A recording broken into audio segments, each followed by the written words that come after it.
بسم الله الرحمن الرحيم الحمد لله رب العالمين والصلاة والسلام على نبينا محمد وعلى آله وصحبه أجمعين أما بعد. For today's lesson, in terms of revision, now revision, just for today, I'm not going to test the students. And that is because I just want to, just tell you guys what to focus on mainly, inshallah, because now we've taken quite a bit, right? Now, for those who have maybe studied some sort of hadith before, then obviously try to focus on everything. However, there are some people who it is the first time maybe studying any of these topics, right? So for those people, I understand it can be maybe a bit overwhelming. Inshallah, it's still not too difficult as most of the things are already written. They're explained, and as long as you write everything down, if you come back to it with a new, fresh mind, inshallah, it wouldn't be too much, bi'idhnillah. But just for today's revision, instead of testing you, I thought today I'll just go through the main thing. So the minimum that I would require you guys to learn and for you guys to know is not every single detail, right? So the main thing I need you guys to know is, if you can, these definitions in the beginning. What is hadith and the difference between hadith and sunnah and seerah, and then at least then have an idea of what is the definition of hadith or sunnah according to different scientists. And this I think you should know because it's the first thing that we've done, and I've been testing you guys on it every single lesson. And then after this, sanad and matan, the main thing you need to know is what is the meaning of sanad and what is the meaning of matan. And the reason I put this here is because we may be referring to these two terminologies quite a bit during the rest of the course. So you need to know what sanad is and what matan. Sanad is of narration, matan the actual text. As for these extra statements, if you've written them down good, we don't necessarily have to memorize them, not at this level. Anyway, inshallah. From the companions, this was just showing how they were looking to the sanad, who said what. Okay, you listen, you heard it. Do you have anyone else to back you up, just so that we can make sure 100%? That's all this was, and that's called naqt, nun qaf dal, criticism of hadith. And being critical in hadith isn't always, it doesn't, when you say criticism in that context, it doesn't mean that we're attacking hadith. It means in terms of the asanid. Who is this person? Who is this person? Is he trustworthy? Is he not? And so on. The relationship between Quran and Sunnah you should know. Now we come to the proofs. With these, like I said, maybe 3 ayat, a couple of hadith, couple of statements, or one of each. That should suffice, inshallah. And maybe 1 or 2 statements. 1 statement, is enough. Loving the Prophet ﷺ, these generally you should know, especially maybe the last 2 hadith. None of you will have complete iman until he loves me, the person, more than his father, children, and all of mankind. And likewise the story of Umar, or the incident of Umar. Different types of people when it comes to loving the Prophet ﷺ. 2 extremes, those in the middle. Negligent innovations, follow the Prophet ﷺ. And then some other signs, and we mentioned a number of stories. The ability of science of hadith, we mentioned a number of points. At least 4 or 5 points is fine in your own words. Status of muhaddithin, again, I think we mentioned 6 hadith. Couple would be enough, inshallah. The different types of hadith, the main thing that you need to know is if you could listen, meaning you can say that from the angle of its authenticity, sahih, hasan, and da'if, authentic, good, and weak, authentic split into 2, authentic by itself and authentic by others, good by itself and good by others, and then weak. Authentic by itself, 5 conditions. By others is a hasan by itself if it has supporting narrations to make it stronger. Hasan by itself is the same as sahih by itself, except for 1 condition. Instead of having perfect memory, it's good memory. And then hasan by others is that which is only a little bit weak, but it has supporting narrations, and it can go up to hasan by others. That's enough. As for some of these extra points, this is just for extra benefit. Inshallah, like this whole definition, you don't really need to know. You just know that it's made up of the conditions. You have to act upon it. The levels of authentic hadith generally is quite. I think it's quite easy. Bukhari or Muslim, then Bukhari, then Muslim. Conditions of Bukhari, Muslim. Conditions of Bukhari, conditions of Muslim, condition of somebody else. First person to compile a book of authentic hadith, only authentic hadith, Bukhari. Otherwise, books before that had authentic hadith. You don't really need to know the most authentic chains. Maybe the most famous one is this one. That's why, you know, Imam Bukhari consider it to be the golden chain. Imam Malik, Imam Nafi', Ibn Umar radiallahu anhu. That's probably the most famous one. Some of the books you should know, because Bukhari and Muslim, I think, you know, everyone generally knows, are the most famous ones. And Sahih, Ibn Khuzaymah, Sahih Ibn Hibban, Sahih, the Mustadrak of Imam Hakim, we're going to take later, so we'll go through them again, and you should know what they are.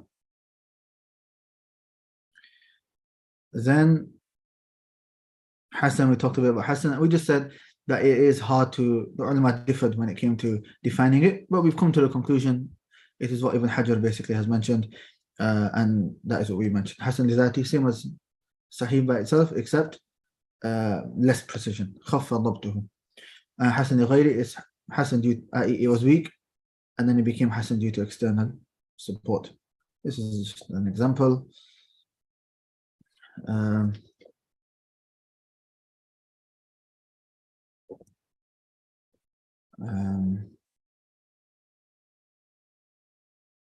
The meaning of Hassan Sahih by Imam Tirmidhi. Again, this is not the most important thing, but you'll hear it a lot, so it's good to know. Hassan Sahih means, according to Ibn Hajar, one chain of narration, it is Hassan or Sahih. Two, one is Hassan, the other Sahih. That's it. Where can we find Hassan Hadith? Many places, mainly the Sunan. The Sunan have a lot of Hassan Hadith. Then we talked about weak Hadith, there's different levels. You don't really need to know the levels, you just need to know mainly that Mawdu' is the worst, and then Matruk, and so on. That's a Munkar, Mu'al. If you don't know and you get mixed up, don't worry about that too much. You know, right now I'm just telling you that was the minimum, especially if it's first time studying it. Obviously, if you can know everything that we've mentioned, that is the best. Now, we went into a lot of detail with this issue, and I said the reason for that is because this is a question which is asked a lot. Hence, went into a bit more detail in regards to it. You don't need to know everything here. You just need to know the summary is that there's three opinions: those that say you can use it, those that say you can't, and those that say you can use it in Fadail al-A'mal, in virtues of actions. And we evaluated them and we said what seems to be the strongest is that you can't use it. In here, we did get a question, which was regarding Ahl al-Bid'ah, people of innovation. And somebody, you know, asked, I didn't reply to them, but this is the answer is here, inshallah, is that, you know, when they do their innovations, they base it upon weak hadith. Then do we say, oh, some ulama allowed weak hadith, so it's okay? And the answer is no. Because firstly, if it comes to Aqidah, then it has to be authentic. When it comes to our beliefs, it has to be authentic. What we are talking about here in this issue isn't to do with Aqidah. It's to do with fiqh, halal and haram, or virtuous actions, not when it comes to their beliefs or anything like that. Also, likewise, you know, when they you know, say special, this specific night is special night and so on, this does not come under any you know, it doesn't fulfill the conditions that we mentioned. So there's no asal am, there's no general foundation for that night. They just added a new night in there, right? And like that. So to say a specific night is virtuous, then no, you need to have authentic dalil for it, and so on.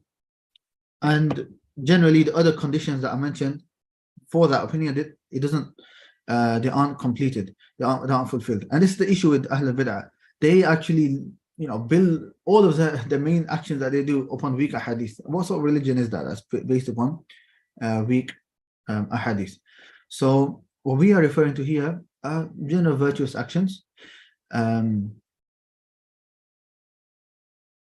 But as for establishing something completely new, then no, without any doubt, no. And especially in Aqidah, then without any doubt whatsoever, only that which is those accepted types, Sahih and Hasan, are accepted when it comes to Aqidah. Now, then we talked about different types of hadith according to and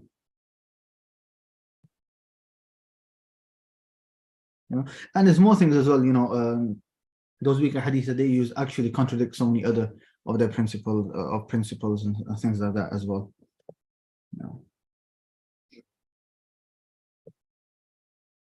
Okay, types of hadith from the aspect of who the hadith is attributed to, i.e. who said it. You just need to know. Hadith Qudsi is where the Prophet is attributed to Allah. Hadith Marfu' is attributed to the Prophet, Mawquf to the companion, and Maqtu' to the Tabi'in. Right? Sallallahu Alaihi Wasallam. One person did ask a good question. We mentioned these differences. Actually, quite a few, actually, I think 2 people asked. Difference between Quran and Hadith Qudsi. We mentioned that many differences, 11. And I think a lot of you understood those differences. But a question arises is that, okay, we understand these differences, but how did we get to the conclusion that this is Quran and this is not Quran?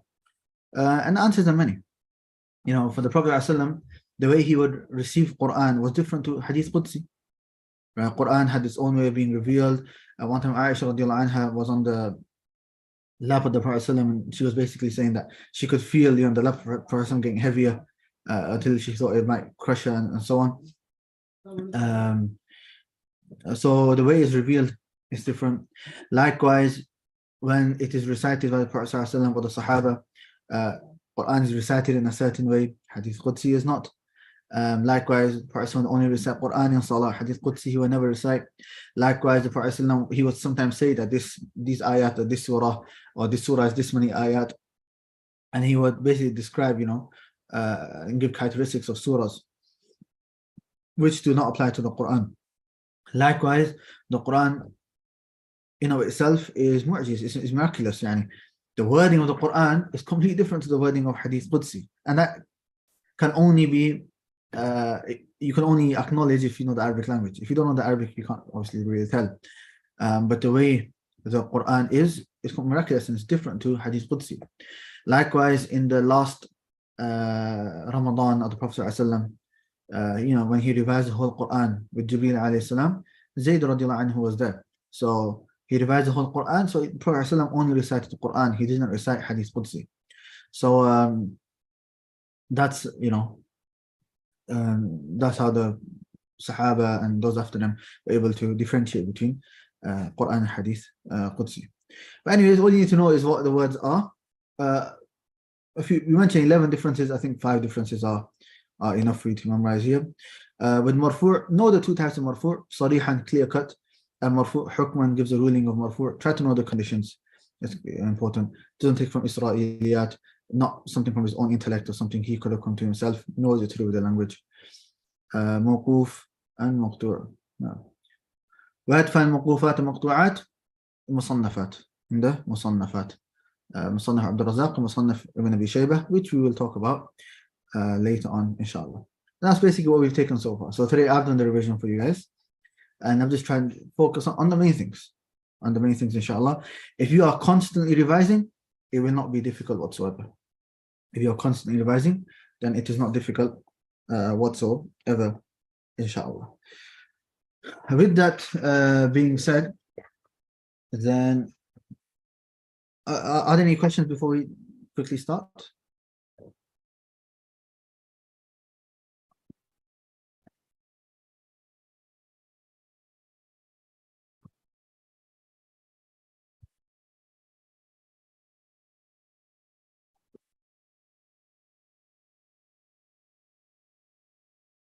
Any advice on how to revise? Sorry. Okay, but before that, another question. In regards to the conditions, are the conditions of authentic hadith the same as the conditions of Bukhari and Muslim? No, but yes and no. The authentic conditions for authentic hadith are 5. Bukhari and Muslim had more conditions than that. So they had those 5, and then they had more than that. That's why there's no doubt in those 2 books regarding their authenticity. So they had more conditions than that. What were the conditions? We don't need to go into right now. I did go through it in my my lecture regarding Bukhari Muslim in the series that I told you guys in the beginning. So anyone does want more detail, they can go to there. But like I said, this introduction is not, not into the point isn't to go into too much detail with every single point. It's just the main issues and a bit of detail with some of those issues, and that's it. Advice on how to revise. Firstly, be consistent in your revision. Secondly, if you sometimes it helps people is making their own summaries. Alhamdulillah, these worksheets of already trying to make it summarized in a way anyway, so you might not need to do that. Another thing that Sheikh Saleh Al Sheikh mentioned is that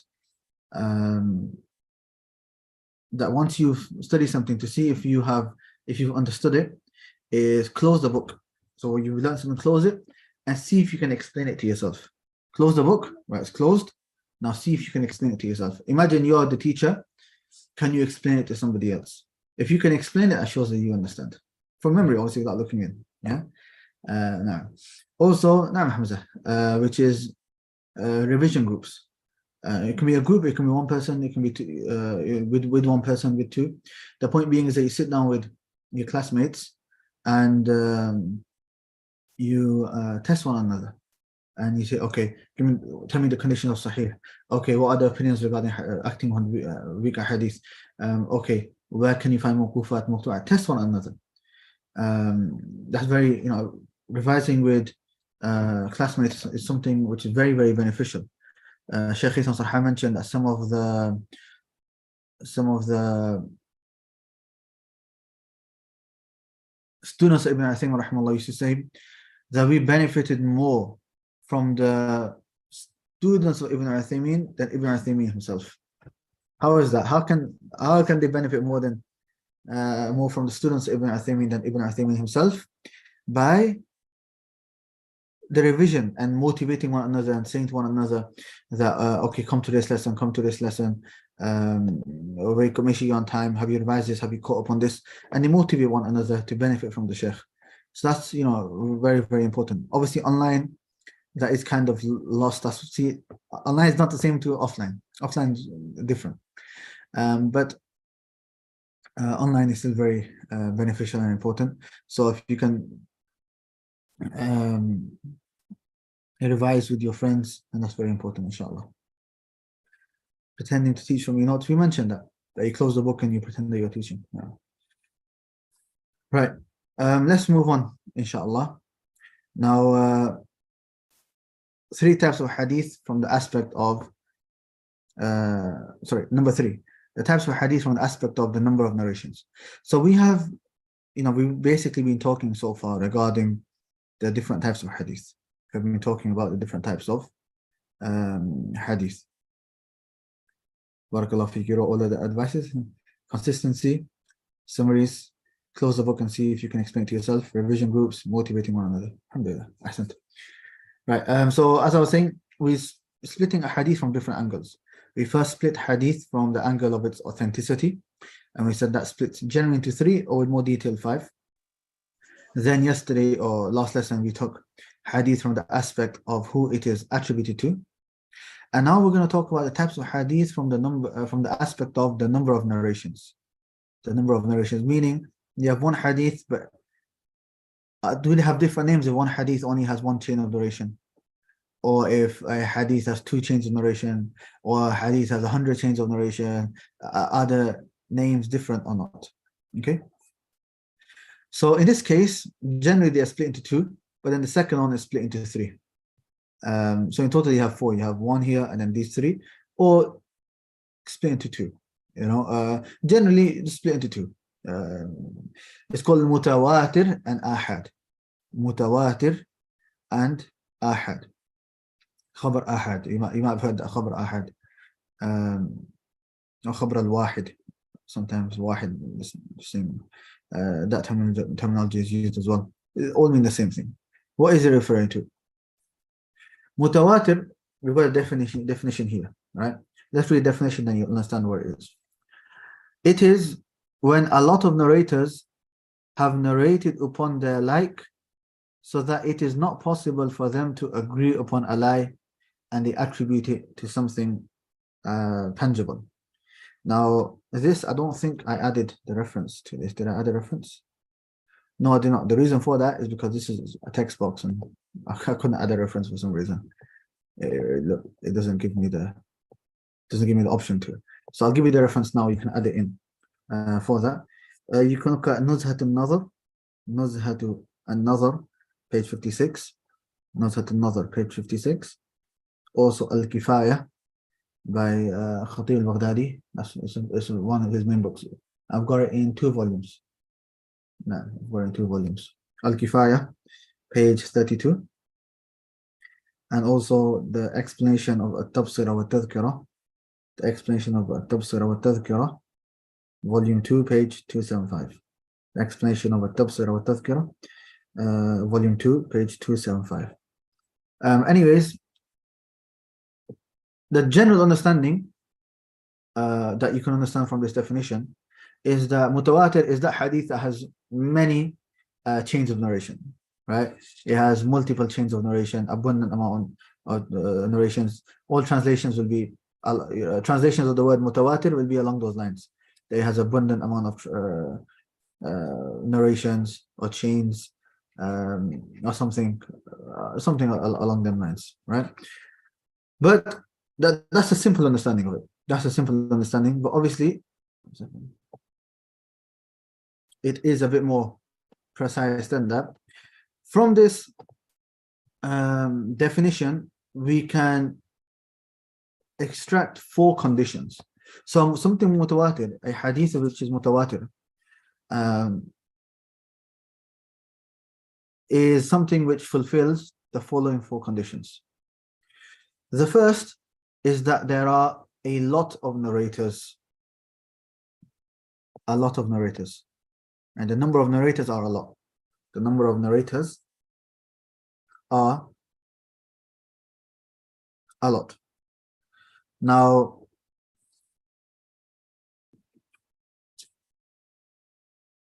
how many are considered a lot? How many are considered a lot? And the answer to that is there's no specific number. There's no specific number. The ulama, they have different ulama have given different numbers. Some have said 4, some have said 10. Imam Suyuti says 10. I think Shaykh Ishaqi, he leaned towards it. It's a 10, like a decent rough estimate to be considered a lot. Even though he still took the opinion there's no particular number, but he said 10 is like a decent general figure. That was Imam Suyuti. But some have mentioned more, some have said 30. Some have said 70. Some have said 100. Some have said 313. Some have said, and they've said, and all of them have no clear proof. Yeah, they all have their own different ayat and or like their own proofs for it. Those that say 313, they say because of the people of Badr were 313. Those that say 70, well, that's because Musa alayhi salam, when he went, he chose 70 people. وَاخْتَارَ مُوسَى قَوْمَهُ 70 رَجُلًا.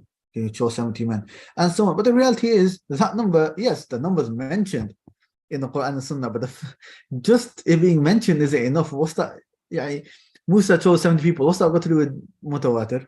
Right? That was, he chose 70 people to enter the city, and it's a different scenario. Just because the numbers being narrated in the Quran and Sunnah, you can't just apply it and say, oh, it's in this ayah. It doesn't work like that, right? So the ulama say there's no a specific number. And also the other issue is that if you do give it a specific number, right? Because the whole point of mutawatir, we're going to get to the whole point of mutawatir is that if its hadith is considered mutawatir, then there's no doubt in the authenticity of it. You're telling me, after all, if 100, let's say 100, right? Maybe let's say 50 people have narrated a hadith with all of the conditions that we mentioned, then there's no doubt that it's going to be authentic. There's people in Makkah saying the exact same thing as those in Medina, as those in Iraq, and there's so many all saying the exact same thing. There's no doubt that it is authentic, right? So if you were to say that, then if you were to say, let's say the number is 20, does that mean, okay, 19 is not mutawatir?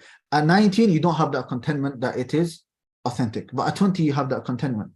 It's very difficult to say. To say the exact time where your heart feels content is very difficult to say. So that's why there's no particular number for that.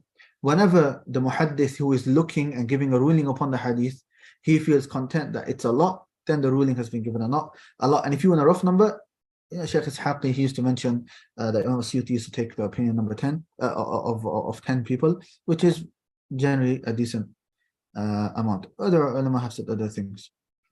What's the greatest number of narrators? It should come, inshallah. One second, let me check.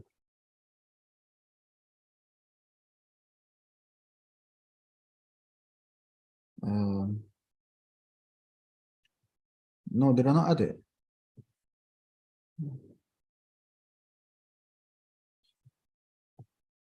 Okay.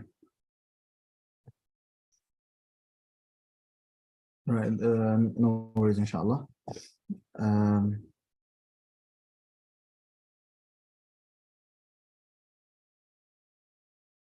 Let's finish this and inshallah I will add it. Let me just get my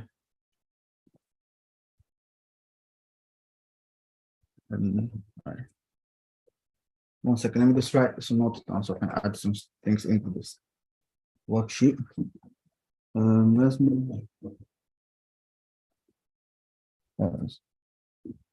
so I need to add number to what it.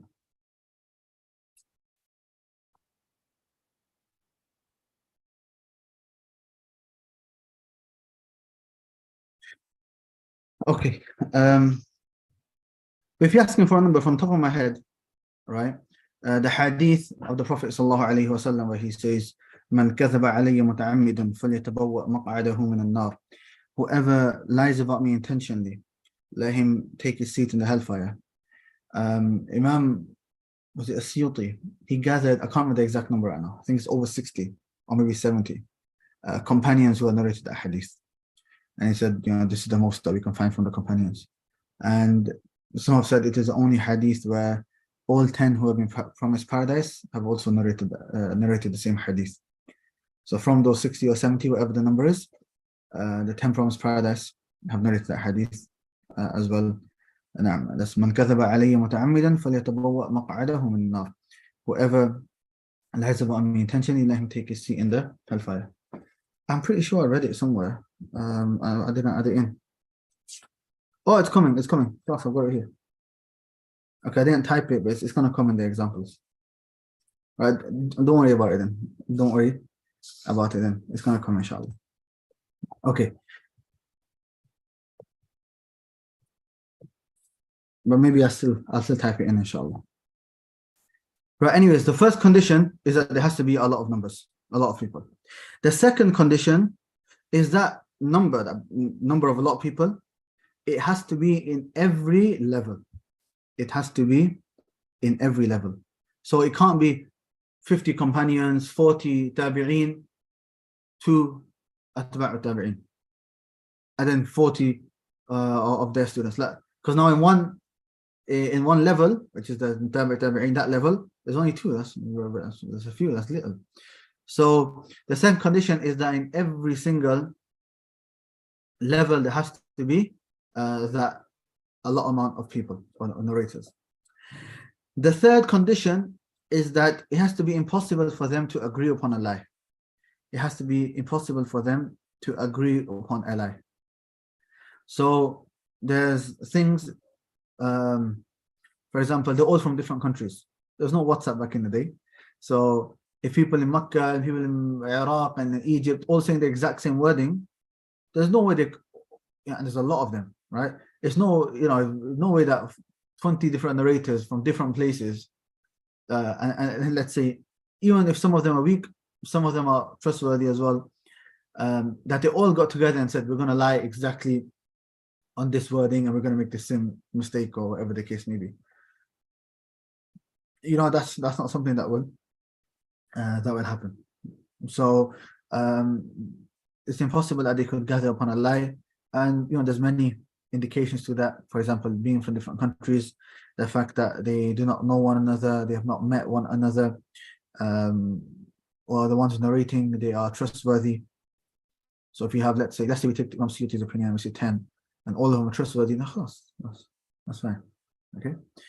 The fourth condition is that it is attributed to something tangible. It is attributed to something tangible.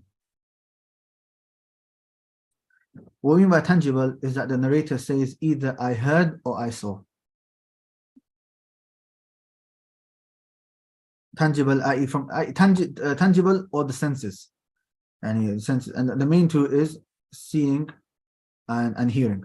Also smelling is not really there, or touching, it's not really there. So the main two that the ulama mentioned is hearing. So the companion would say, I heard the Prophet ﷺ say this. I saw the Prophet ﷺ do this. And they won't say, I think this happened and I think that happened. Because for mutawatir, what is the benefit of mutawatir? We said the benefit is that we have no doubt that it's authentic. So if somebody's saying, I think, and then, you know, then that isn't, that yaqeen, that certainty is not there.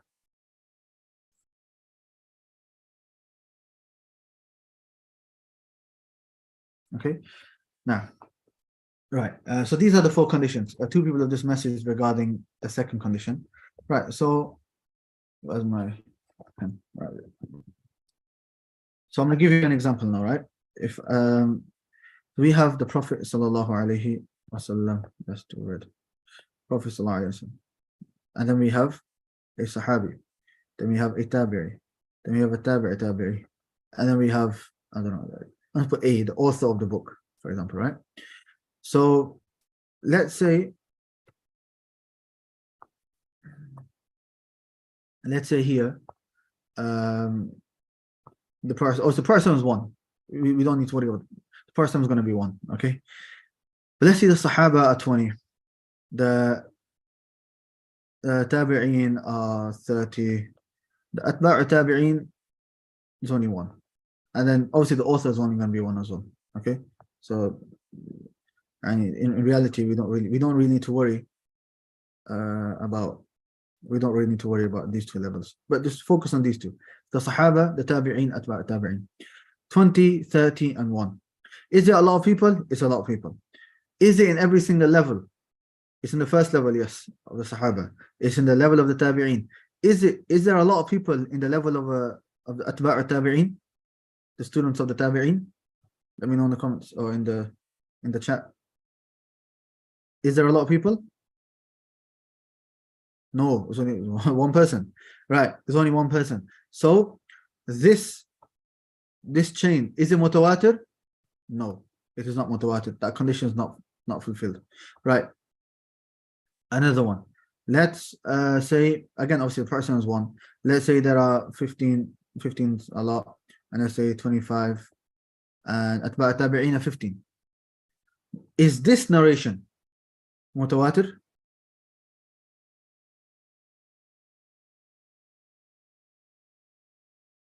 Yes, because this big number is in every single level.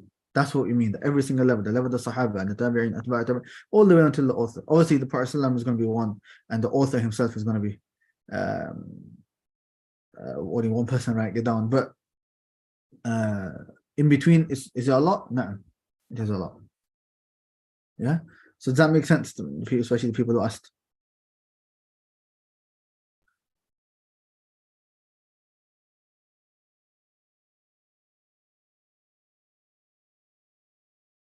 Okay. So the four conditions: a lot of narrators in every single level. They're impossible to get together and lie, and it attributed something tangible. The narrator say I saw and I heard.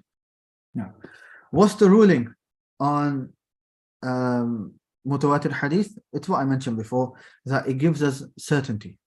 It gives us certain knowledge. So there's no doubt in that knowledge. There's no doubt in that knowledge. That's why the Quran, the Quran is all mutawatir. The Quran is also all mutawatir. And even the other qira'at, for the other qira'at, there are three conditions for, the other qira'at that we have, the one that you guys might have heard me recite a lot of times, Riwayat Susi, and there's others, Warsh, Qalun, and Khalaf and Hamza, and many others, right? They have, for that to be considered a qira'ah, there are three conditions. It has to correspond with the Arabic language, it has to correspond with the Khat Uthmani, the writing of Uthman, and it has to be mutawatir. And if it's not mutawatir, it's not accepted. Because Quran, we don't have any doubt in the Quran whatsoever. Okay. Now, there's two types of mutawatir. There's mutawatir in wording. There's mutawatir in wording. And this is what I was referring to before. So that mutawatir in wording is where that specific wording is mutawatir. So all of those narrators that have said, the Prophet said, this and that with the same wording. Okay. Obviously, if there's like one slight letter difference, waw or fa, inshallah, that doesn't have an effect. But the point is that they've all basically narrated the same thing. And the most famous example is the hadith of the Prophet ﷺ. Man kadhaba alayya muta'ammidan falyatabawwa maq'adahu min an-nar. So write this benefit down. The Prophet ﷺ said, whoever lies about me intentionally, then let him take his seat in the hellfire. Whoever lies about me intentionally, then let him take his seat in the hellfire. Ibn al-Salah, I think I said Siyuti, no, it's not Siyuti. Al-Hafidh Ibn al-Salah. He said that some of the Huffaz, they have memorized, they have mentioned that 62 Sahaba narrated it. That 62 Sahaba narrated this hadith. From them are the 10 from his paradise. And there's not in this dunya, in this world, a hadith that all 10 have narrated apart from this hadith. And then he carries on to the end of his long statement, which can be found in his book Ulum al-Hadith, is Muqaddimah, page 269. Page 269.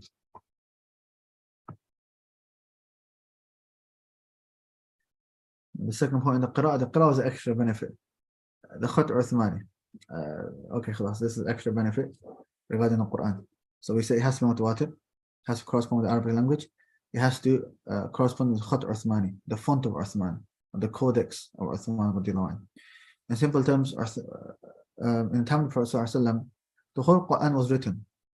Al-Hafidh al-Iraqi mentions that 42 companions had written down the Quran in the time of the Prophet ﷺ. However, the issue is that it was separated. Yani, one companion wrote a few ayat here, one companion wrote a few ayat here, and so on some parchment, on some leaves, and so on. Even though the asl, the foundation was to memorize it orally, oral transmission, it was written at the same time. Then time of Abu Bakr, when many of those who had memorized the Quran from the Sahaba were passing away in battle, Umar advised Abu Bakr to get everything which has been scattered and all those who have memorized and write the Quran down in one book. Abu Bakr said, first he was reluctant. He said, I don't want to do anything that the Prophet didn't do. But then he did so after contemplating and seeing the need for it. But it wasn't ordered. It was just a compilation. And then in the time of Uthman radiallahu anh, he basically recompiled the Quran and ordered it in the same way that the Prophet recited it to Jibreel alayhi salam in his final year. Now, when Uthman, he compiled the Quran, he did so in such a, subhanAllah, amazing way. That's why the writing of the Quran is tawqifi, and it's from Allah subhanahu wa ta'ala, because when the Sahaba they would write in front of the Prophet sallallahu alaihi wasallam.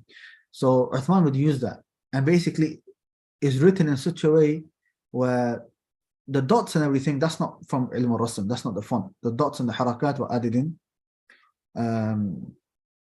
later, right? So the dots and the harakat is not part of it.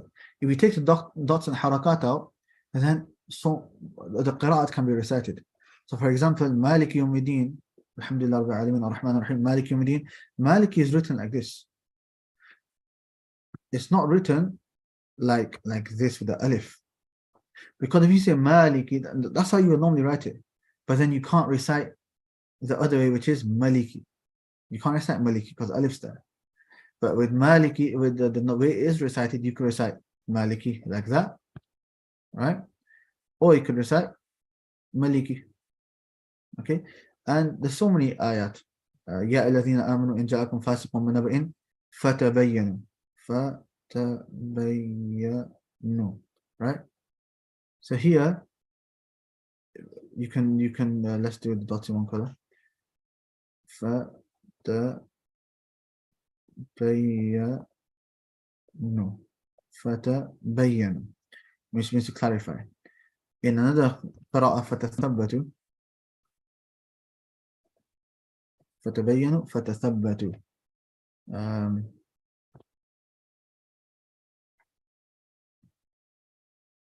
فتثبتوا.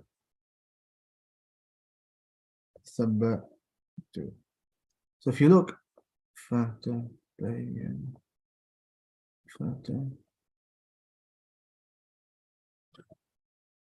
it's actually the word is written the exact same way. It's just a harakat that change. So the condition for the qira'at is that it has to fulfill, it has to be correspondent to the khat or Uthman radiallahu anhu. Surah Insan, on the day of judgment they will see, in Hafs we recite mulkan kabira, mulk, like vast kingdom, right? Another qira'ah, malikan kabira. I should maybe add, mulkan and malikan. They'll see a great king, i.e. Allah. Not only the kingdom of Allah, they'll see Allah. Sometimes even ta'malun ya'malun, right? They differ as well. So it can be ya'malun, they do, and sometimes it can be ta'malun, you do. It's the same thing. It's like me saying, do you not fear Allah? And it's like me saying, do the people not fear Allah? And the qira'at is amazing, and there's a lot of wisdom behind it, and so on. And just, okay, this is not an example from the Quran, but maybe another example to show this to you guys. If I wrote this word here, add in the harakat yourself. Who knows what Arabic words this could be?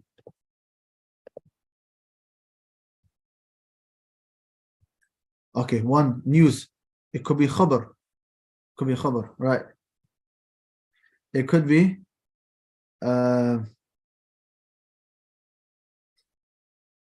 like it won't be like a khas, it's not a qaf. The letter won't fully change. It could be khubz, naam, which is bread. It could be hibr, which is ink. It could be naam, those who are good people, Allah barik. It could be khair, right? It could be jabr, ahsant, to force someone, jabr, or from Jabariya, or it could also mean jabr as in to fix something. Anyways, I think you guys get the point. You guys get the point. And Hamza, no, they're not the only differences in the qira'ah. There's different differences. Sometimes the word is written the same way, but it's pronounced in different ways. You have tasheel, you have imala, you have other groups as well. Yeah. But the writing, see, this is just the writing of the words, right? That's called ilmu al-rasam, the science of al-rasam. Rasam is basically the font. The dots and the harakat is known as ilm al-dabt. So ilm al-rasam, that's tawqifi, that's from Allah and the Messenger sallallahu alaihi wasallam. That's not something we can change in. But ilm al-dabt, which is the dots and the harakat, also the letter Hamza. The letter Hamza is part from, is included in ilm al-dabt. That's like the only letter which is considered from ilm al-dabt. That's ijtihadi. So ulama added it in themselves, that's ijtihadi from them. Anyways, that was regarding the Quran. We went off topic. Let's go back to hadith, inshallah. So we were talking about a hadith which is mutawatir, and with the mutawatir, we said mutawatir has two types. The first is mutawatir in wording, and we mentioned the hadith of Prophet where he said, "Man kathaba alayya muta'ammidan falyatabawwa maq'adahu min an-nar." Whoever lies about me intentionally, then let him take his seat in the hellfire. Then we mentioned Ibn as-Salah, very, very important name that you need to memorize when it comes especially Mustalah al-Hadith. Hafiz Ibn as-Salah, rahimahullah, he said that some of the Huffaz have mentioned that this hadith has been narrated by 62 companions. From them are the 10 promised paradise. And there is no hadith in this world where the 10 have narrated, all 10 have narrated together, except for this. And then he carries on to the rest of the statement, and I give you the reference for that. Ulum al-Hadith, page 269. And you can find it in other books as well. In Fath al-Mughith, Volume 3, page 398. Also Tadrib al-Rawi, Volume 2, page 177. That's the first type, the wording. And the wording is less. Yani, we're going to move on to the second type, which is mutawatir in meaning. Mutawatir in meaning is a lot more than mutawatir in wording. When it comes to hadith. What is mutawatir in meaning? Mutawatir meaning is that hadith, the topic that they are talking about, that topic, the meaning, the concept, that topic, that is mutawatir. So many people have narrated it, but the wordings that they use are different. So basically, they're normally mentioning a story, or they're mentioning an incident that took place. So everyone says it in their own words, but they're all saying the same thing. So the meaning is mutawatir, not the wording. And this is a lot more. So there's many ahadith in regards to that. So I'll give you an example of some of those things which are mutawatir in terms of the meaning. Ahadith in regards to raising the hands, making dua. The mutawatir. They say that there are approximately 100 ahadith, regarding different situations, but the Prophet would raise his hands to make dua. And all these different situations are mutawatir. Or likewise, the hadith regarding Raf' al-Yadayn, lifting the hands in dua, being mutawatir, was mentioned by Shaykh al-Islam Ibn Taymiyyah rahimahullah in his book Majmu' al-Fatawa. In Majmu' al-Fatawa, volume 18, page 16. Likewise, I'll give you some others. A hadith regarding intercession, regarding shafa'ah. Also a hadith regarding ru'yah, seeing Allah subhanahu wa ta'ala. Also the hadith regarding the hawd, the pond of the Prophet sallallahu alaihi wasallam. Also the hadith of water coming out of the fingers of the Prophet sallallahu alaihi wasallam. Water coming from the fingers of the Prophet sallallahu alaihi wasallam. And other than that, all of them are mutawatir in meaning.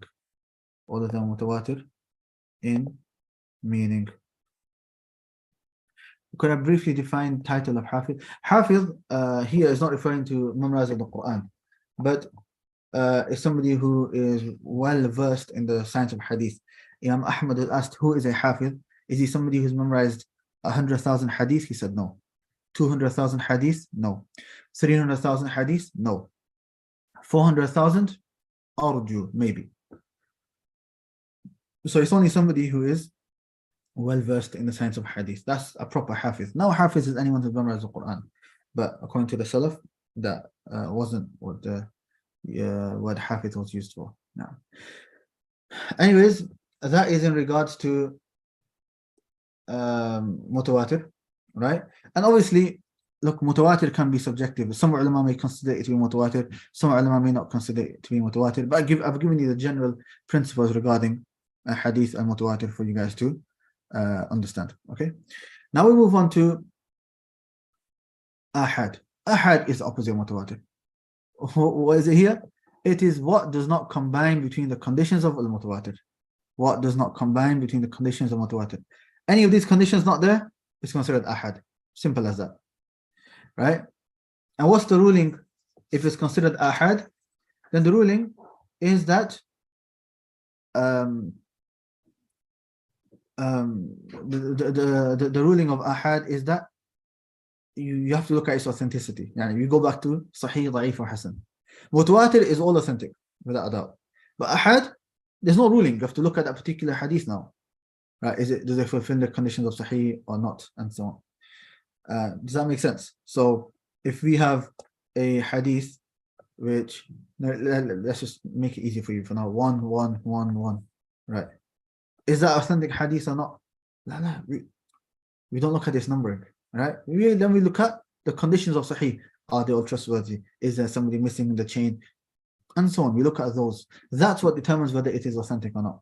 Whether it's mutawatir or ahad, mutawatir and ahad has nothing to do with the authenticity. Except that mutawatir, without a doubt, it is authentic. But ahad, just because something is ahad, doesn't mean that it is not authentic. In fact, majority, maybe about 90% of the ahadith of the religion are ahad. And I've heard actually some ulama give more than 90% as well. Some say 95, some say more than that. Majority of the narrations are ahad. They are ahad. So to be honest, mutawatir and ahad doesn't really have much to do with the science of hadith itself, especially when it comes to authenticity, right? There's something very important to realize. Ahl bid'ah actually add it in, because Ahl bid'ah reject ahad when it comes to aqidah. They say, oh, if one person narrated it, they could have made a mistake, and we don't have full certainty, so they reject it.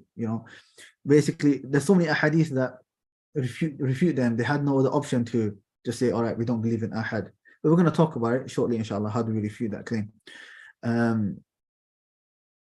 So in terms of its origin, this splitting mutawatir and ahad is not from the sciences of hadith. It's been added in later. Now it's part of hadith, no problem. No problem. But just because it is ahad, it doesn't mean it's authentic, nor does it mean it is weak. How do we determine that? We go back to the conditions of Sahih, Hasan, and Da'if, as we talked about previously. That's why I actually mentioned this at the end. Normally, when they talk about hadith, in Nukhbat al-Fikr and other books, they mention this first. They mention the hadith, right, is split into mutawatir and ahad.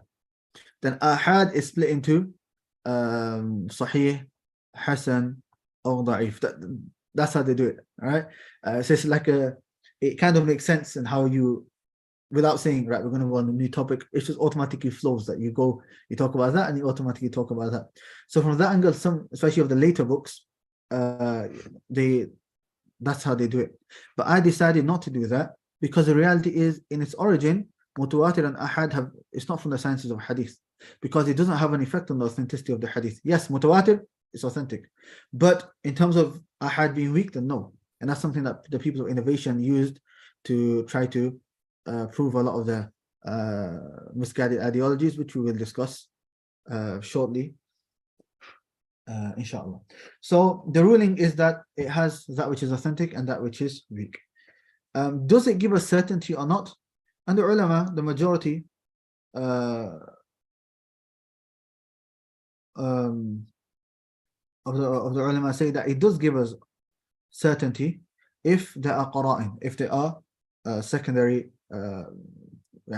secondary proofs, meaning if a hadith is in Bukhari and Muslim, without a doubt, there's no doubt in that, it gives us 100% certainty. Or if it's a hadith, all the Sahaba acting upon it, that gives us certainty. And things like that, you can work out when it is certain. But in terms of it being accepted, then without a doubt, it is all Ahl Hadith, all of them agree that it is accepted as a dalil. Whether it's certainty or it doesn't give certainty, then the majority say that if there's qara'in, it gives certainty. Now, what are some of these qara'in narrated by Bukhari and Muslim, or the ones narrating are imams from the religion, like Imam Malik, Imam Nafi', Ibn Umar, things like that. Now, what are the different types of ahad? Very, very simple. Very, very simple. There are three: Gharib, Aziz, and Mashhur. What does Gharib, Aziz, and Mashhur mean? Very, very simple. Gharib means the lowest number in any of the chains is 1. Aziz means the lowest number in any of the chains is 2. Mashhur means the lowest number in any of the chains is 3, plus, as long as it doesn't reach the number of mutawatir. As long as it doesn't reach the number of mutawatir. Simple. Let me give you a number of examples, right? We have a hadith, Prophet, then there's 3 Sahaba, there's 3 Tabi'een, there's 2 Atba'u Tabi'een, and then 3 after them.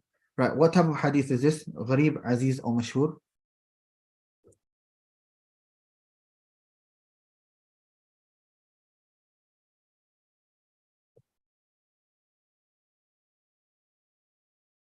Good. Aziz, la, it's Aziz. Aziz is 2. Remember, it's Aziz is 2. You don't need to look at the 3. Look at the lowest number. That's what you look at. You look at the lowest number. Lowest number is 2. It is Aziz. Right. If I do 1, 1, 5, 1, what is it? Good. Gharib. The lowest number is 1. If I do 5, 4, 3, 5, what's that?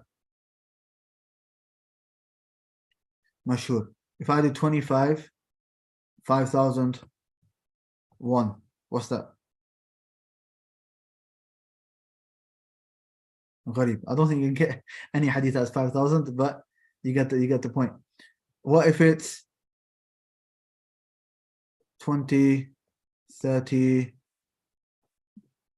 10, 5, 25? What's that? This would be like 5. I don't think 5 would reach the level of mutawatir. Remember we said let's keep Suyuti's around about 10. So 5 wouldn't we reach. So we would say mashhur. But if I did 50, then what?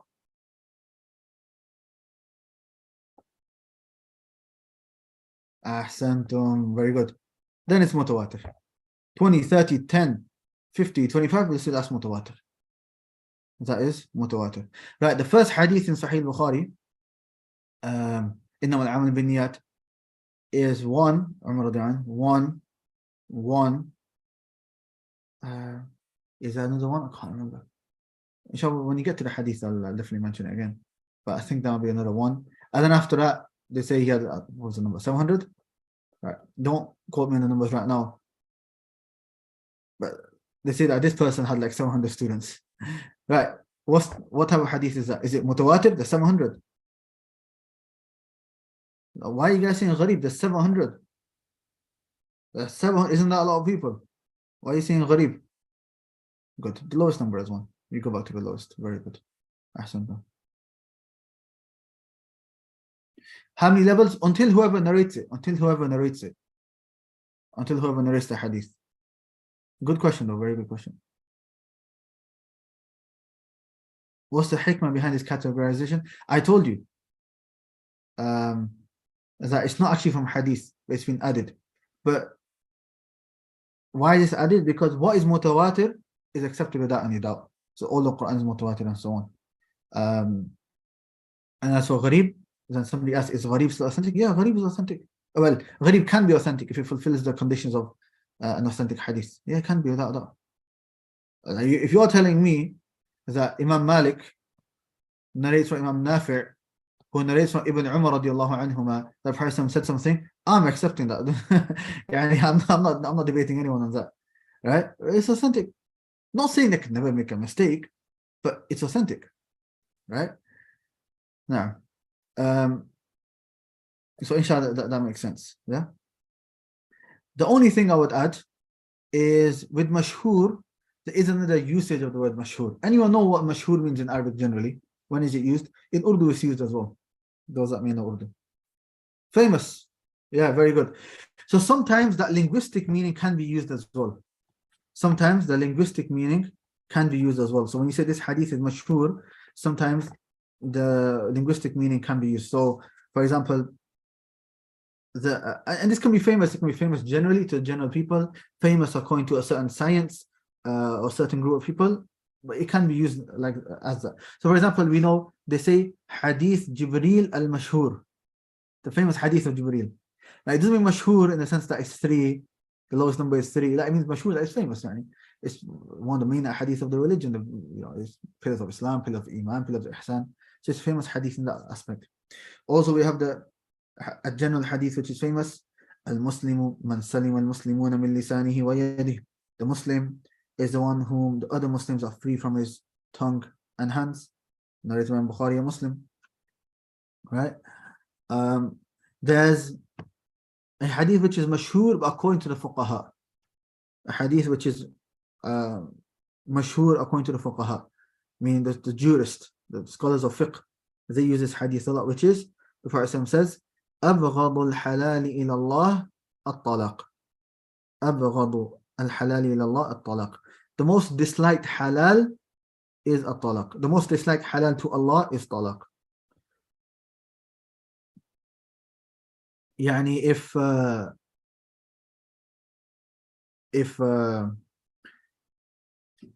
from all of the things which are halal, that are permissible for a person to do, the one which is the least liked by Allah, even though it's permissible, is talaq. That's what they use.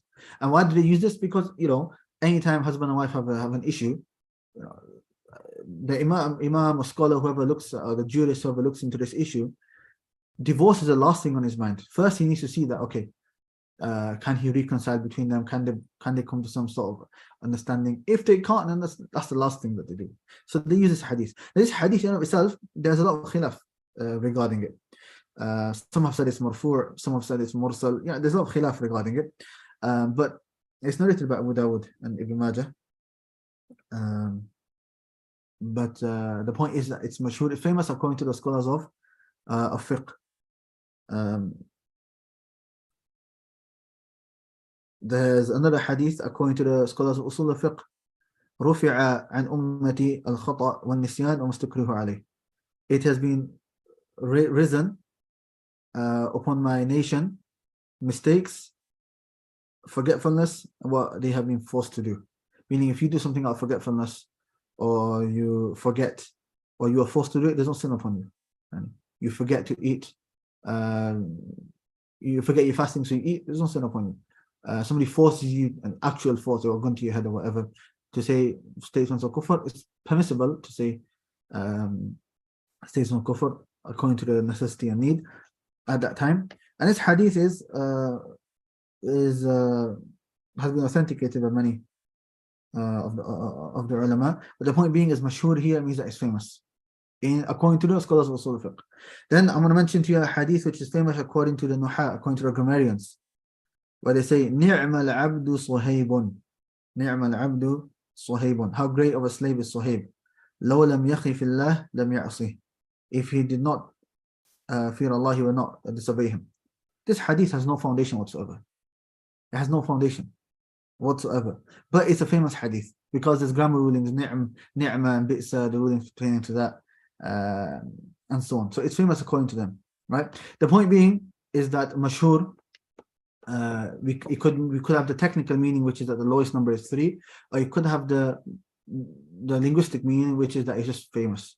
So you have to be careful that if somebody uses the word mashhur, which one is he referring to? And in terms of their authenticity, like I said, gharib, aziz, mashhur, ahad generally is has nothing to do with the authenticity. Is that lying? Oh yeah, that hadith is the narrator, the muhaddithun will obviously have a go at them. But it is mentioned in their books. Maybe they don't know, because they're not scholars in hadith, maybe they don't know, they've just seen somebody else quote it, so they quote it as well. But no, if there's no foundation for it, then it shouldn't be narrated, and you should look for other proofs for your grammatical ruling.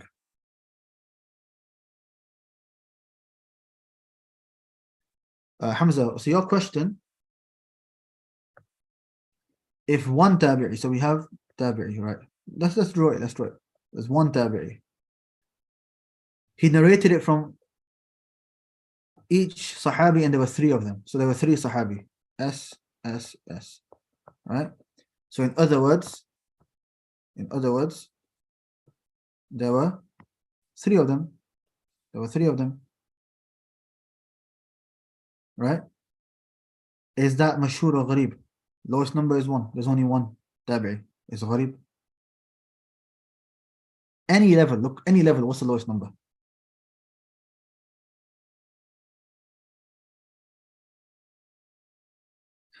Examples are going to come. Examples. If 3 tabi'is took from each sahabi, meaning the Prophet said something, there were 3 sahaba, right? 1, 2, 3.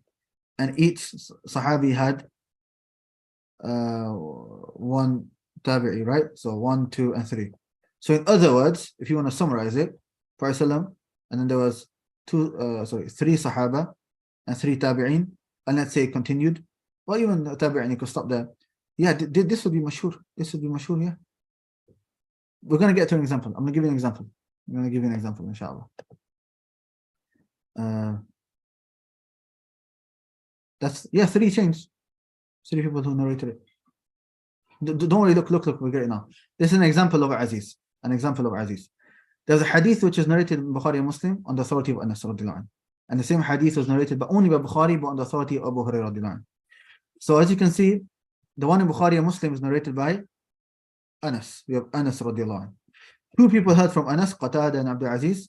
2 people heard from Qatada, Shu'ba and Sa'id. And 2 people heard from Abdul Aziz and Suhaib, Ismail and Abdul Warith. So you can see in this level there are two. In this, by the way, I've not read the hadith. The hadith is, one of you does not completely believe until I become more beloved to him than his parents, children, and the rest of mankind. It's authentic, it's Bukhari Muslim, but okay. But back to this hadith. So in here, actually in here we have four. In this, we have four, right? Well, we're at three. We have four people here. And then we have two here. And Sahabi Anas and Abu Hurairah. We not mentioned the chain of Abu Hurairah, but it wouldn't make it lower, it would just make it more. If you had two, then this would increase to four, and so on. Okay? But the point being is that there are two here, and there are two Sahaba. So this is Aziz, because the lowest number now is, the lowest number is two, so it is Aziz. When we say Aziz and stuff, remember I said it's the lowest number. You would rarely find, maybe not any, if it's like just two, like that. I think, if I remember correctly, I think Ibn Hibban, he might have said, what might have been him, he said there's no such thing as an Aziz hadith. And the ulama say, no, he was mistaken, because he was thinking that Aziz meant two. It doesn't mean that. It just means that the lowest number is two.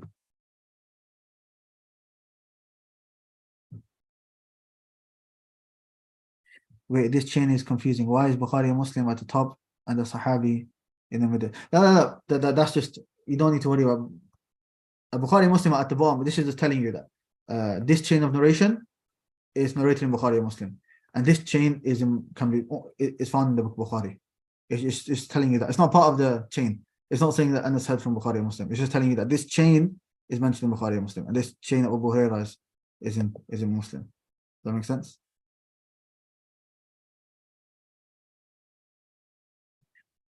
Why is the author not considered part of the chain? Wallah, because the author would always be one, right? Only one person would always be one.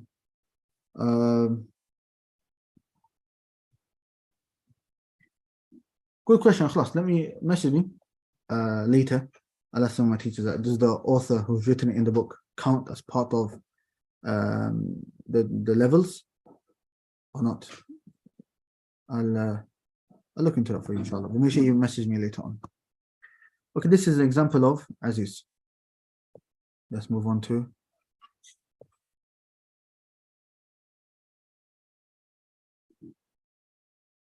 example of Mashhur. Here's a hadith, authentic hadith as well. That verily Allah does not take away knowledge by snatching it from the people, but He takes away by taking the lives of the religious scholars till none of the scholars stay alive. Then the people will take the ignorant ones as their leaders, who, when asked to deliver religious verdicts, will issue them without knowledge, the result being that they will go astray and will lead others astray. This is Mashhur. And I've actually written, and I've tried to explain the whole thing, who narrated it, and what in over here. So I've said, look, it's narrated in Bukhari on the authority of Abdullah ibn Amr, and Muslim on the authority of Abdullah ibn Amr also, and Ahmad, and so on, which can basically be seen in this diagram over here. So as you can see, they've got the numbers on the side. How many Sahaba are there? There are four. Here, why does that say three? Oh yeah, because Urwa comes again and again.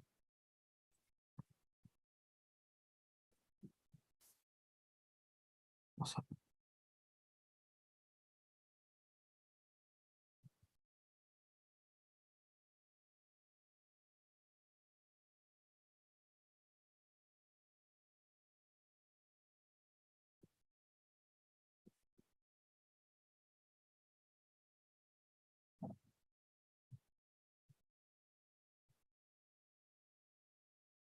Yeah. So you can see Urwa comes again. He's the same person. He's the same person. But it's two different chains. So there are three. Four, then three. Then we have four. But this is the same person. Yeah. Then we have five. And then we have five. Right? So all you guys got to do now is just look at, and then that's the Bukhari, Muslim, Tawarani, Ahmad, Khatib. See, I don't think they added in there. But I'll get a good answer for you, inshallah, if you remind me. But let's look at the numbers. 4, 3, 4, 5, 5. What's the lowest number? The lowest number is 3. That means it is Mashhur. Yeah.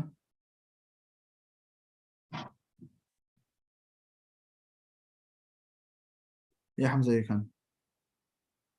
Yeah, every hadith would be gharib. That's why I don't think the author counts. But then maybe there are more than one author. See, the reason I don't think the author counts because there's only one person writing the book. Naam, right? So that's why. But see, this is very important. And I want you guys to get used to this as well. Sometimes, even if you can give an answer, I could have given an answer, but I don't want to give you guys just something that I think.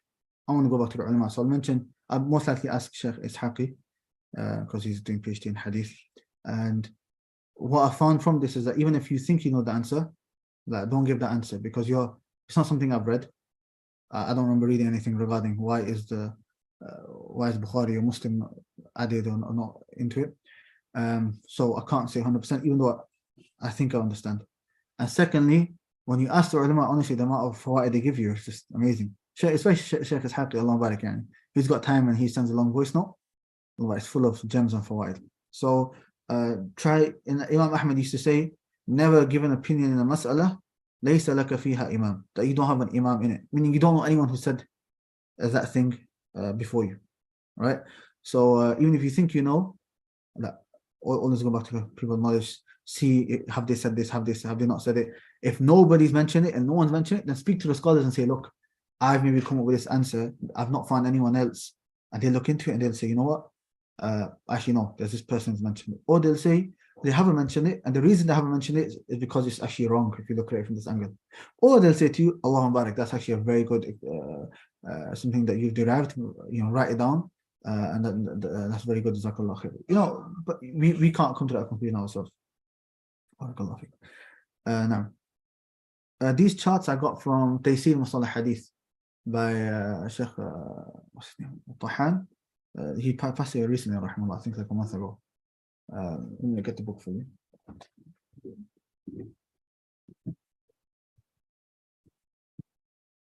This is the book, famous book, Taysir Mustalah Hadith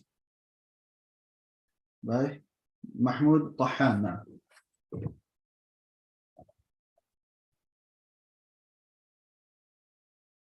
it's some charts. It doesn't have that many charts. This has some here and there. Right. We're going to finish off with two issues. Khabar Ahad, and you know what? I've not added it in, but I will add it in, which will talk about the Quran even quickly as well. Right.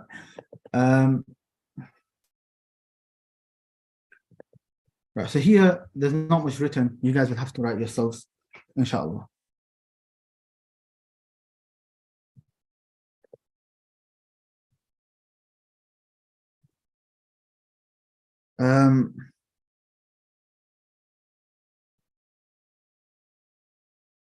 Here, Khabar Ahad, Ahadith Ahad that we were referring to, right?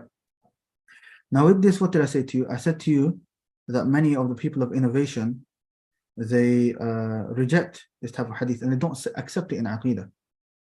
They do not accept it when it comes to the issues of Aqidah. Now,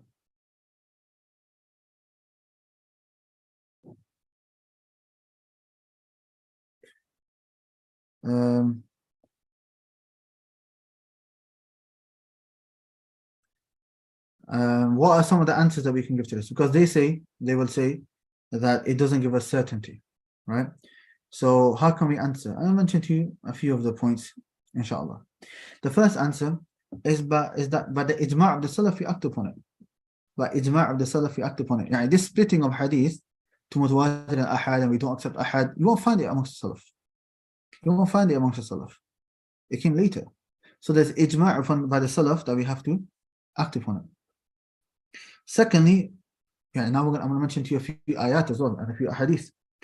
Surah Tawbah, ayah number 122. Surah Tawbah, ayah number 122. Allah subhanahu wa ta'ala, he says, وَمَا كَانَ الْمُؤْمِنُونَ لِيَنْفِرُوا كَافَةً.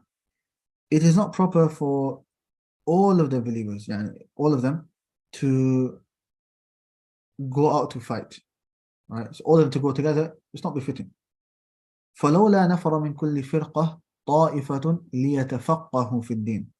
Of every troop, every group, there should be one small group who remain behind so that they can understand the religion, i.e. learn the religion. Now this ayah shows us that when it comes to the religion, Allah says a group of people. He didn't say it should be mutawatir amount of people. It's a group of people, right? Ta'ifa that go learn the religion. If for us to have certainty, then it would have had to be a lot of people. Secondly, or now point number 3, let's move to the Prophet sallallahu alaihi wasallam. Firstly, the actions of the Prophet sallallahu alaihi wasallam. Or firstly, the Prophet himself. The Prophet was one. He was one person. Each prophet or the messenger who was sent to the nation was one. Maybe you can say Musa and Harun were 2, but other than that, they were normally 1. I mean, 2 is still ahad. Khair. Okay, somebody might say, but they were prophets. Fair enough. Look at the actions of the Prophet ﷺ. When he sent Mu'adh radiallahu anhu to Yemen, did he send him alone? He sent him alone. He sent him alone. And Abu Musa al-Ash'ari radiallahu anhu, the Prophet ﷺ sent him to the other side of Yemen alone. Why did he send him? As an ambassador, as a teacher of Islam to all those people alone. If one person narrating doesn't give you certainty, then what does? When the Prophet ﷺ, before doing Hijrah, he sent Mus'ab ibn Umair by himself, and so on, right? So that's the actions of the Prophet sallallahu alaihi wasallam. And then we have also other ahadith from the Prophet ﷺ. So the Prophet ﷺ, he would say, "Ballighu anni walau ayah," or convey from me, even if it is a single ayah. And in the narration, فَلْيُبَلِّغْ الشَّاهِدْ الْغَائِبِ. Let the one who is present inform the one who is not present. One second, I'm getting a messaging the live stream. Do you have an issue with the live stream?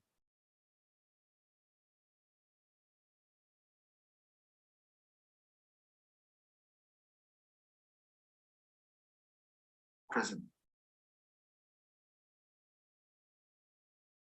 No, it's fine. Okay. So you know, in the farewell Hajj of the Prophet ﷺ, right? He said, those who are present, let them inform those who are not present. And he's saying, just mention, he didn't say get together as a group and be mutawatir and then mention it to the people. No, who was present, go and tell somebody who's not present. Okay, likewise, look at the Sahaba. Even Umar, or even Abu Bakr and Umar, when they asked amongst themselves, you know, when you talked about earlier, amongst the companions, that, okay, you heard this? Right. Get one more person as backup. That's 2. 2 is still ahad. 2 is still ahad.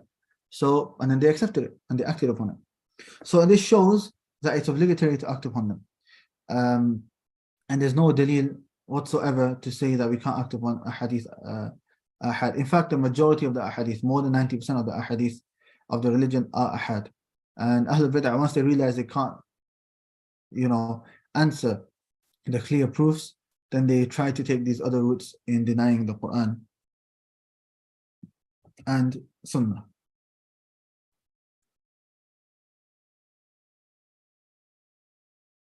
Okay. Likewise, it can also be said to them that, you know, for you guys to say mutawatir, again, there's no particular number on that mutawatir. So when can you say that you're 100% certain? Yani, for somebody to claim a point, and that point itself has a lot of issues within it, and a lot of khilafat in it, it shows that there's an issue in that point. Likewise, it's the opposite of the reality of what the Salaf did. You know, you guys are coming with something completely new.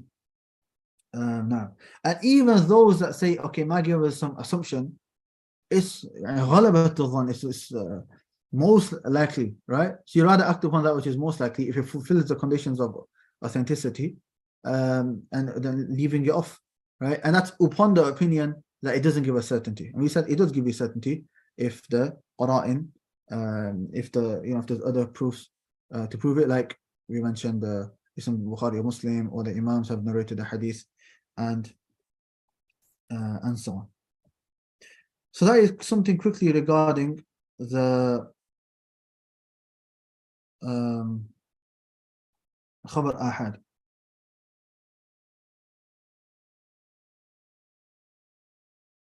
Now let's quickly talk about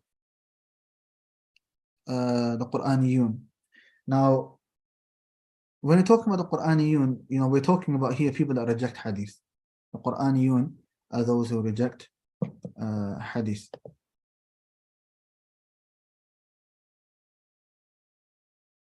Could you mention the wrong claim, Ahl al-Bid'ah? That ahad is not used in Aqidah because we need 100% certainty. Mutawatir is supporting evidence? La. Mutawatir is accepted. But we're saying that to say that mutawatir is accepted and ahad is not accepted, that's incorrect. Just to reject ahad, to use the splitting to reject ahad, that's not correct. To use mutawatir and say it's authentic, that's fine. But then to say, oh, we don't accept that which is ahad, that's incorrect. None of the Salaf said this. Okay, go. Right. In regards to the Quraniyun,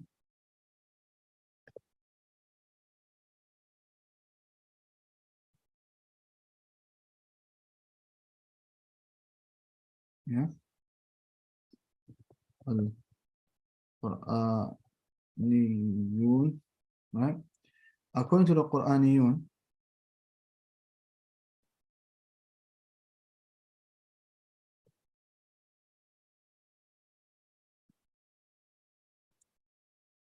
now the Quraniyun are those who reject hadith. Now, we are talking about here those who reject hadith, and maybe I should have given this history or this small introduction before I went straight into the adillah. No problem, I'll mention it now. Is rejecting hadith is of two types: rejecting hadith totally or rejecting hadith partially. Now, those who reject khabar ahad, they are the ones who reject hadith partially, right? But Quraniyun, they reject hadith totally. They reject hadith totally, and they say we don't need hadith. The Quran is sufficient. The Quran is sufficient. And now we know that is not correct. Why? Because of all those proofs we mentioned right in the beginning, all those clear ayat showing that we have to follow the Prophet sallallahu alaihi wasallam, and there's no doubt. That's why if any doubt comes to you, that's why it's important to not study doubts first and going to debates and all of that stuff, leave it till later.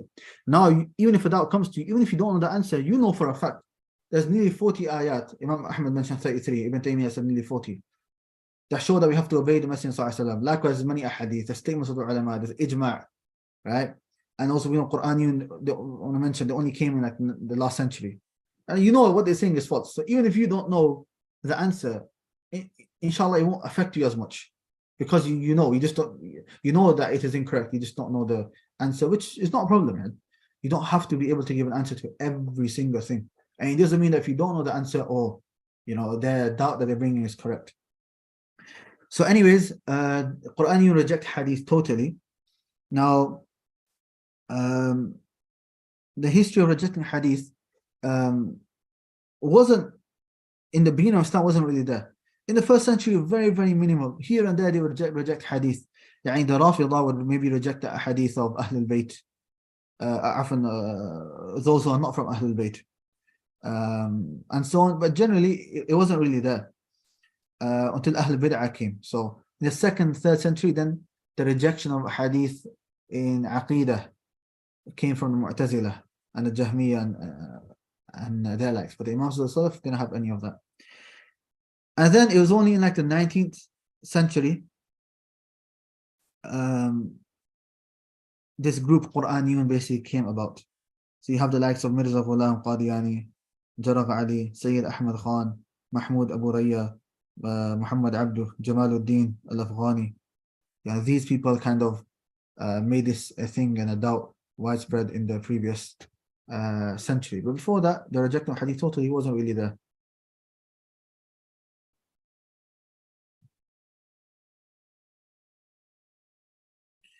نعم, the splitting of mutawatir and ahad was نعم was just to reject ahadith when it came to aqidah wa ahl al-bid'ah and so on. Don't some criticize Abu Hurairah. We're going to talk about that inshallah. نعم. And this is something which so this is like the history. So in the beginning, first century wasn't really there, just here and there. Then Ahl al-Bid'ah came about. That's why many of the Salaf spoke about them. So Ayyub al-Sikhtiyani, he said, if a man leaves the Sunnah and says, speak to us only with the Quran, know that he is misguided. Okay, but then actually the full, complete rejection of Hadith came in the last century. Now they bring a lot of doubts. And firstly, this was a prophecy of the Prophet ﷺ. We mentioned the hadith before, right? We mentioned that before, right? No. The Prophet ﷺ said that a time will come, a person will be full from eating on his couch, saying that take what is in the Quran and that's it, right? So it's a prophecy of the Prophet ﷺ. Now they bring very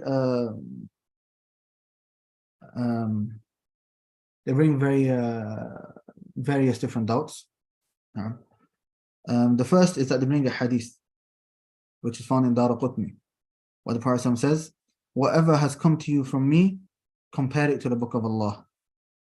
And if it matches what is in the book of Allah, then I said it. Whatever has come to you from me, compare it to the book of Allah. And if it matches what is in the book of Allah, then I said it.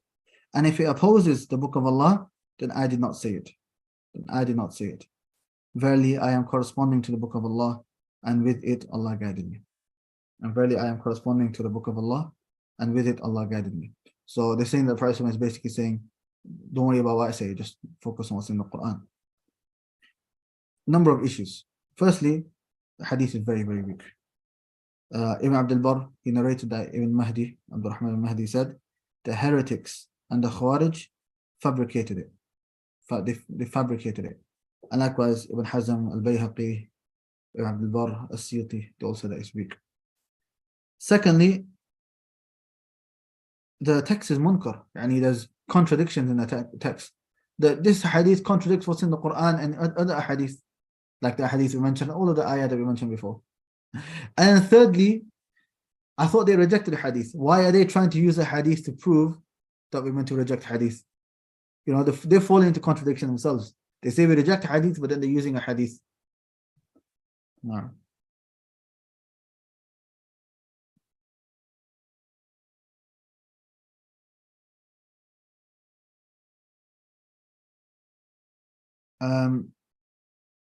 Right, there's another doubt. The next doubt is that they bring Surah Al-An'am, ayah number 38. Surah Al-An'am, ayah 38. Within this surah, Allah says, or within this ayah, Allah says, مَا فَرَّطْنَا فِي الْكِتَابِ مِنْ شَيْءٍ. That we have neglected nothing in this book. We have neglected nothing in this book. So they say everything's in the Quran, we don't need a sunnah. Okay? Which ayah? Surah Al-An'am, ayah 38. Surah Al-An'am, ayah 38. We have not left anything. Was it? We have neglected nothing in the book. I.e., everything is in the book. What's the answer? Firstly, the book here is not referring to the Quran. The book here is referring to the book is referring to Lawh al-Mahfuz. That Allah has written everything in Lawh al-Mahfuz, all of the Qadr. And it's mentioned by many Mufassirun. And what further proves that point is if you look at the context of the ayah, I didn't mention to you the whole ayah, but if you look at it, وَمَا مِن دَابَةٍ فِي الْأَرْضِ إِلَّا عَلَى اللَّهِ رِزْقُهَا, that there is no creature on earth, no bird that flies with its two wings, but we have there are communities like it. Allah's talking about animals and how they live and everything, and their rizq and their provisions. And look at the ayat before and after. These are details which are mentioned in the Quran in that angle. This is something to do with Lawh al-Mahfuz. So if you look at all the context shows that it's talking about Lawh al-Mahfuz. The second answer, argument's sake is the Quran, then yes, the foundation of everything is in the Quran. The foundation of everything is in the Quran. And then the Sunnah explains those foundations. The Sunnah explains those foundations.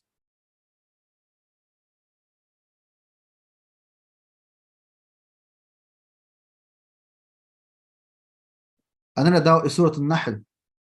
Surah Al-Nahl, ayah number 89. Ayah number 89. In here, no, do notes here on the Quraniyun and the Shubhat. You'll have to write this out because I didn't note it. The next issue is Surah Al-Nahl, ayah number 89. Within this ayah, they say, وَأَنزَلْنَا عَلَيْكَ الْكِتَابَ تِبْيَانًا لِكُلِّ شَيْءٍ وَنَزَّلْنَا عَلَيْكَ الْكِتَابَ تِبْيَانًا لِكُلِّ شَيْءٍ. That we have sent down to you the book as an tibyan, as a clarification for all things, as a clarification for everything. The book here does refer to the Quran. However, like we said, the Quran has a foundation of everything. Likewise, how does the Quran explain? The Quran explains everything either directly or indirectly. Directly by saying directly, or indirectly because the Quran itself said, follow the Prophet ﷺ. The Quran itself says, follow the Prophet ﷺ. And the Quran itself says the Prophet will explain what is in the Quran. So we go back.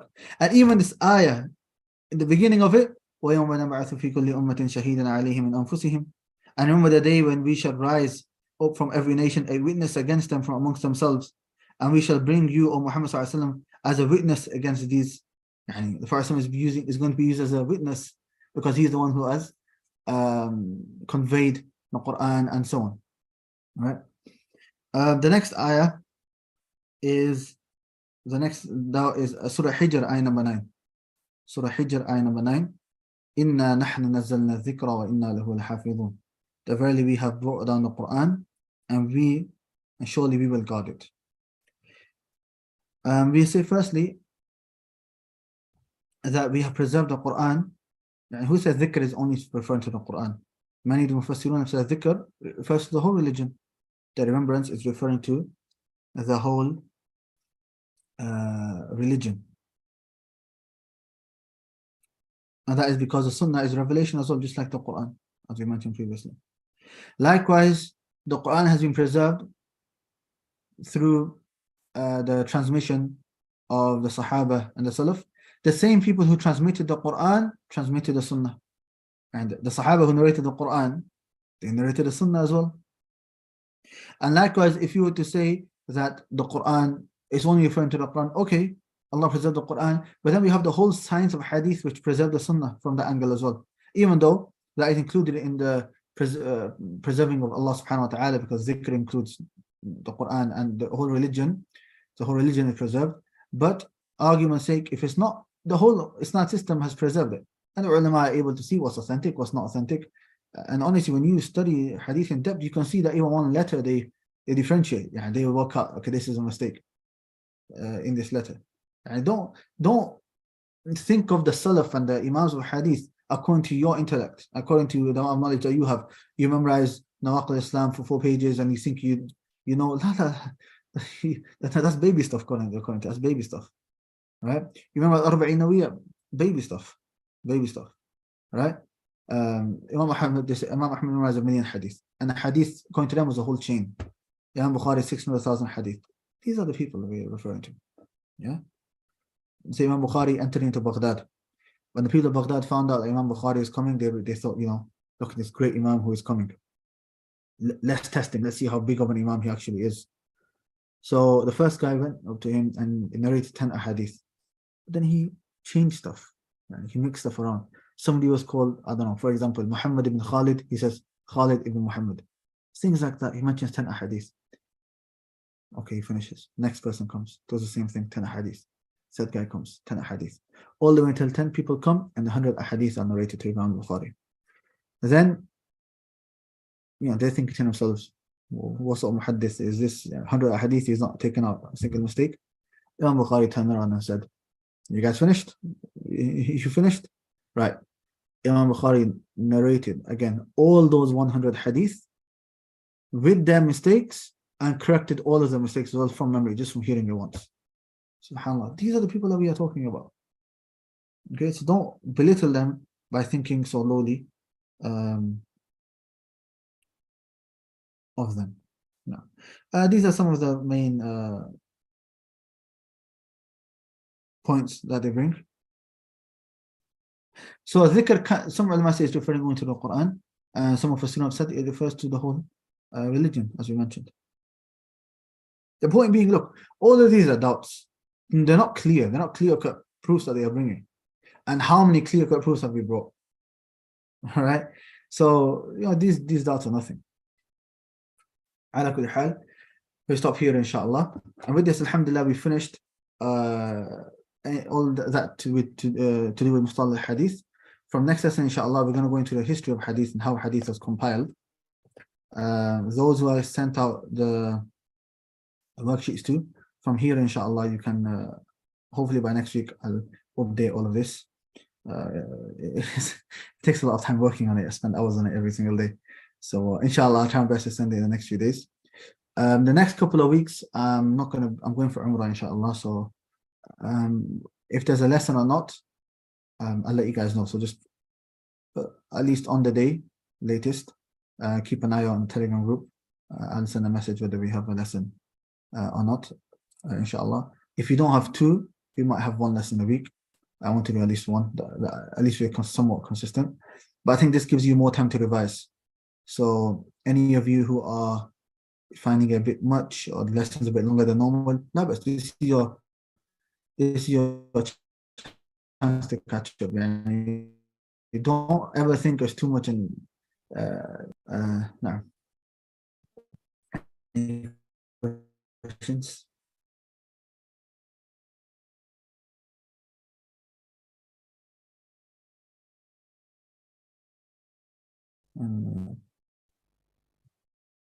Any other questions or anything?